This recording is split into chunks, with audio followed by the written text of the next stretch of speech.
When you go through something traumatic, your internal sense of equilibrium gets smashed, upheaved, run through.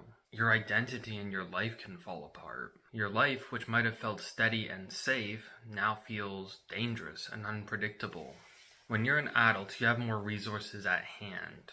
And you're just generally smarter, wiser, you have more life experience, more mature, and all of this can help you cope and manage the effects of said experience better than you would as a kid. Because as a kid, your resources are typically limited, and they are limited to what your caregivers are able to provide for you. And speaking of those kids, a lot of kids are seemingly fine, or at least somewhat okay after a traumatic experience, but that's not true. Memories, thoughts, feelings get repressed, shoved down, labeled as something else. You will do whatever it takes to survive the big, scary experience. The problem is that a lot of this, if not most of it, goes unhealed. You think you're fine and you came out of it okay, but it affects you deeply and it can shape so much of your life, from your actions and your beliefs to your relationships with others. Maybe you were abandoned by somebody who was supposed to love you when you were younger. And so you show up in your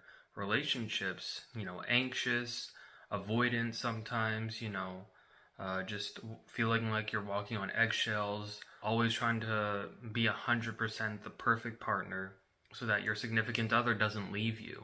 And you can even end up self-sabotaging a good relationship, all because subconsciously you're still expecting them to abandon you like that one person did. For this video, the topic is how unhealed trauma affects your relationship with Allah. And I'm going to share the story of a brother who I'm going to refer to as Sammy. Sammy grew up with really strong emotions, perceptions and beliefs about how things should be. But whenever he would have emotional outbursts, as any kid does, he would usually get shut down, forced to be quiet. And whenever he would make mistakes, as any kid does, he would usually be isolated, away for a time, until he had learned his lesson, and nobody came to get him when he would call for them. All this time, Sammy was subconsciously learning that he couldn't trust his emotions, and that showing his emotions or voicing his opinions was wrong, and it usually got him shut down and isolated. When you're that young, and even a lot of adults nowadays, you don't identify your thoughts and feelings as not being who you are. Right, so having his feelings being shut down and shamed felt like he was being shamed. It felt like he was being shamed for who he was. You see, it was that emotional abandonment which messed Sammy up.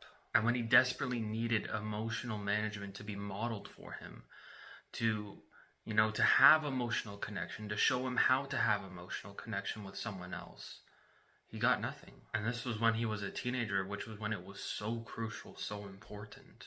And in that sense, it was traumatizing for him, just as it is traumatizing for, I'm presuming, many of you. To have somebody who's supposed to be connected to you be there physically, but emotionally it's like they left a long time ago. And he never realized how big of an issue it was, until later on he ended up making a series of mistakes that, as a Muslim, he shouldn't have. And he made them over and over again. He was so ashamed and distraught. Sammy couldn't bear to be before Allah with those things on his record. Although he made dua and still prayed, his connection to Allah started dying. When he was younger, he was shamed for his emotions and his beliefs, which felt like being shamed for who he was. And when he made mistakes, he was isolated. And so he spiritually and emotionally isolated himself from his Lord. The same thing that he had felt as a child, because it was the only way he knew how to punish himself. And he wanted to punish himself before he could experience the trauma of being let down, punished, and abandoned by Allah, just like his parent had when he was younger. An experience he had never healed. And as a result, subconsciously, he was fully expecting Allah to abandon him too. He was just waiting for Allah to leave him. If any of this resonates with you, know that for trauma stuff, you should get therapy. That is not my line of work. I am not the guy for that. But in terms of limiting beliefs and stuff like that, that is what a life coach does. I am one of the guys who deals with that. It's not necessary, of course, because you can get there through deep contemplation, journaling, other avenues, regular conversations with your friends and family. But sometimes it just helps to have someone along for the ride.